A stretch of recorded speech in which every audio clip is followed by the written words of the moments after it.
warahmatullahi wabarakatuh. Waalaikumsalam warahmatullahi wabarakatuh. Gimana kabar kalian anak-anak yang soleh-solehah? Baik. Alhamdulillah, kabar kalian baik semuanya. Mari kita sebelum memulai pelajaran kita berdoa kepada Allah Subhanahu wa taala supaya kegiatan kita pada pagi hari ini diberi kemudahan dan kelancaran serta diridhoinya. Silakan berdoa.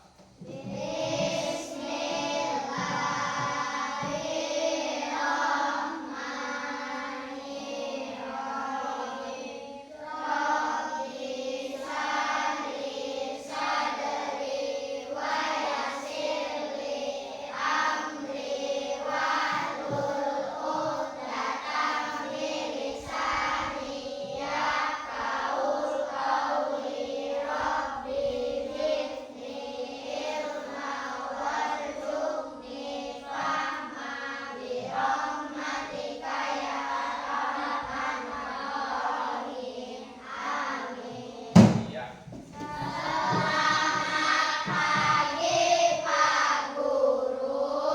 Selamat pagi semuanya.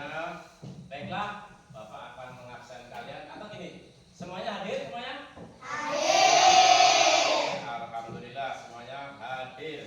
Jadi pada pagi hari ini kita akan belajar yaitu tentang rukun sholat. Jadi nanti kegiatan kita yang pertama yaitu bertanya jawab, berdiskusi, kemudian mengomunikasikan hasil diskusi dan kita menyimpulkan secara bersama-sama.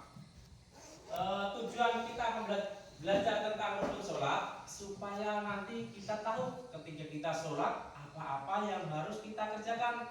Karena namanya rukun kalau ditinggalkan sholat kita tidak sah. Jadi tujuan kita yaitu untuk mengetahui tentang rukun sholat.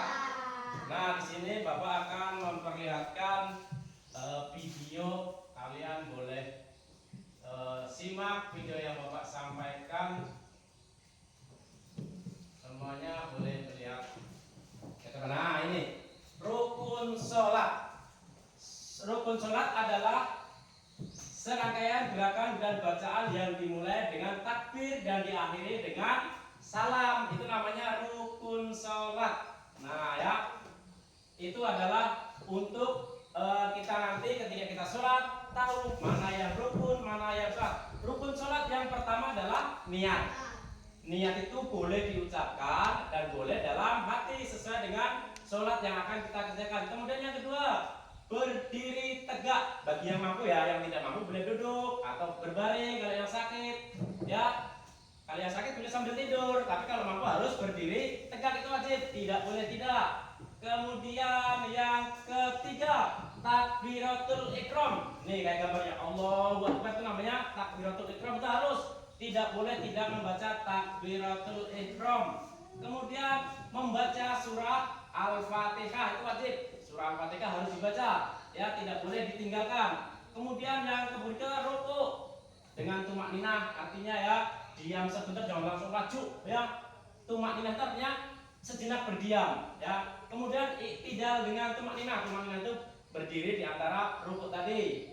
Kemudian selanjutnya sujud 2 kali dengan tumak ninah. Ingat ya, tumak ninah itu dengan berdiam sejenak.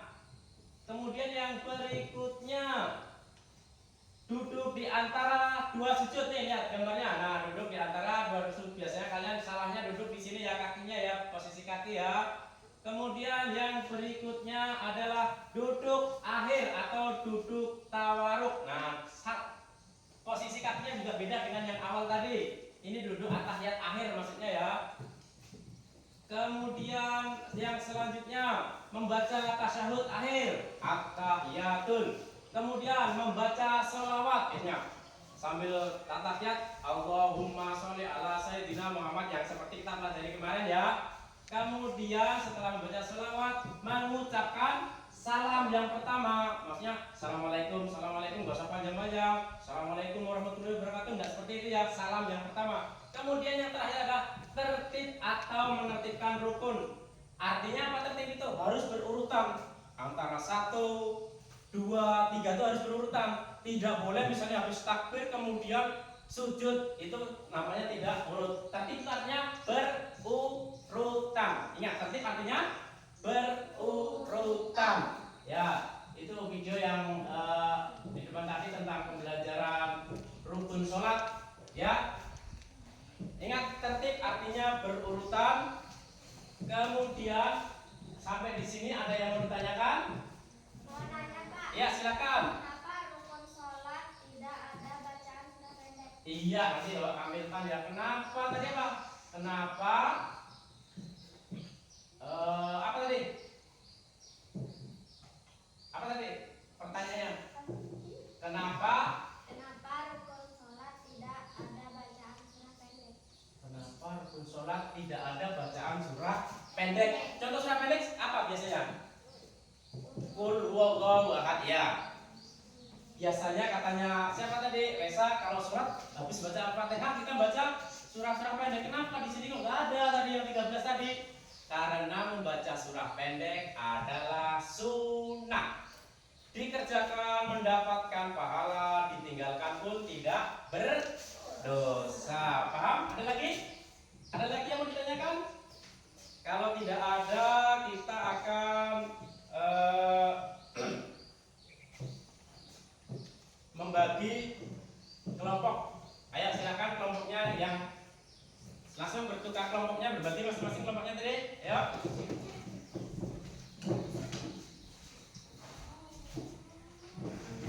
Nah, nanti dalam kelompok Bapak akan memberikan pertanyaan-pertanyaan yang harus kalian jawab secara berdiskusi atau bersama-sama di sini ya.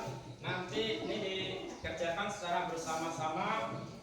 Kelompok 3, kelompok 4. Nanti Bapak kasih satu lembaran kosong. Jangan dikerjakan dulu, tunggu perintah dari Bapak. Ditulis nama kelompok dan anggotanya. Ditulis nama kelompok dan anggotanya. Ya. Ditulis ya. Ada satu orang yang bertugas menulis. Nah, sekarang kalian kerjakan pertanyaan yang ada pada lembar kerja tadi. Pertanyaannya, apa yang dimaksud dengan rukun sholat? Kemudian pertanyaan yang kedua, ada berapa jumlah rukun sholat disebutkan? Misalnya ada 13, ya 13 tadi apa? 1 ini, 2 ini. Nah, sekarang boleh dikerjakan secara berkelompok. Ya. Ada yang bingung?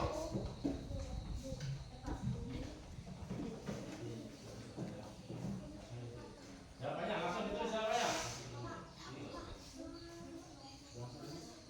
Iya, langsung ditulis. Langsung tulis jawabannya. Langsung tulis jawabannya dia. Sudah tahu? Cepat aja dulu. Langsung tulis aja jawabannya. Langsung tulis jawabannya. Iya. Ayo, langsung kerja sama-sama. Langsung ada yang memikirkan, ditekan. Ada yang tulis. Ditekan nanti.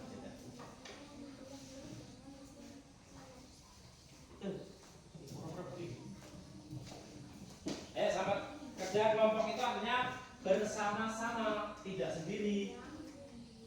Ada yang mendiktekan.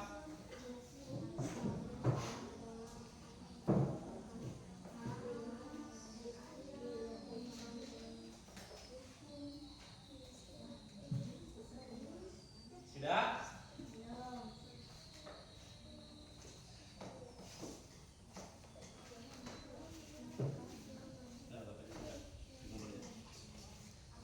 Iya, kalau sudah bisa diantar ke depan. Antar ke depan kalau sudah. Atau Bapak ambil ya, sudah. Sudah kan? Iya, sudah. Sudah kelompok Pak? Ya. Iya. Sudah kan? Iya. Nah, ini hasil kerja dari kelompok kalian. Coba sekarang siapa yang mau membacakan hasil kelompoknya? Siapa tadi? Ayo, silakan dia bawa. Ini kelompok 1. Silakan dibaca kelompok 1. Yang keras biar teman-temannya melihat. kan? Di tengah situ ya. Ya kan, perhatikan. Rukun sholat adalah hal-hal yang wajib dilakukan ketika kita sholat. Apabila salah satu atau semua dari rukun sholat kita tinggalkan, maka sholat kita tidak sah.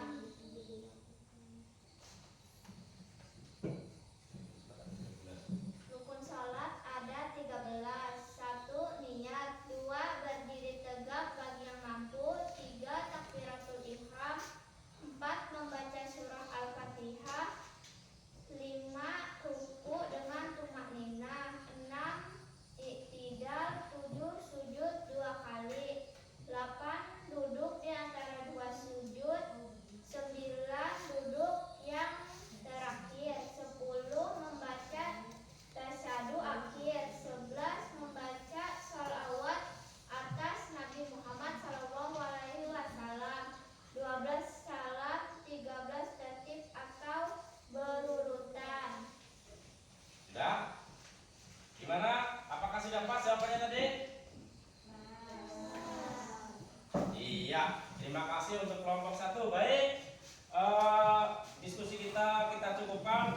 Ini sudah Bapak kasih nilai, tapi dari hasil diskusi kalian ada yang nilainya sudah sempurna, ada yang mendekati, dan ada yang masih perlu belajar di rumah. Nah ya, baik, kemudian mari kita menyimpulkan pembelajaran kita pada pagi hari ini.